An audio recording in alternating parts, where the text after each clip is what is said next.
Greetings, Mark Brown here. We're going to be looking at Excel and how we can use the flash fill right in Excel. So, for instance, you have 1,000 names. I was asked to separate the last name from the first name. How would you go ahead and do that?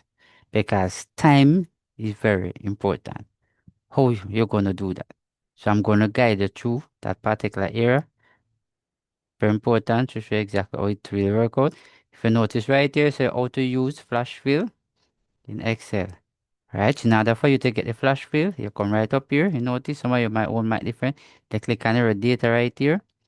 And you come all the way over. Right, entry, click on data. And this is self the flash fill. If you put the mouse over it, it's literally going to show you.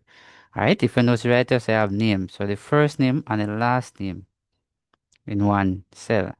So I want all last name here and I want all first name here. So, for instance, say you get this to do in the office. It's over 1,000 names. What you're going to do, type in one by one.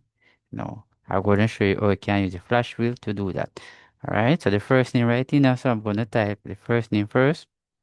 Now, when I type the first name, now I'm going to click underneath it like this and then click back on it. And then I'm going to go right up here to flash wheel and I'm going to click it. You notice all the first name appear right here. Now you just imagine you have to type out 1,000, 2,000 names. Right, you come right here. You're going to put the last name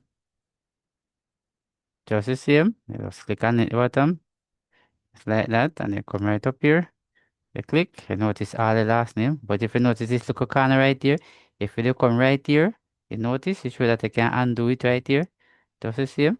So this is the way actually do it. So this is the quickest way and easiest way to actually sort out this particular something. So I hope you learned something from this video. Yes, remember to like, share, and subscribe. See you in the next video.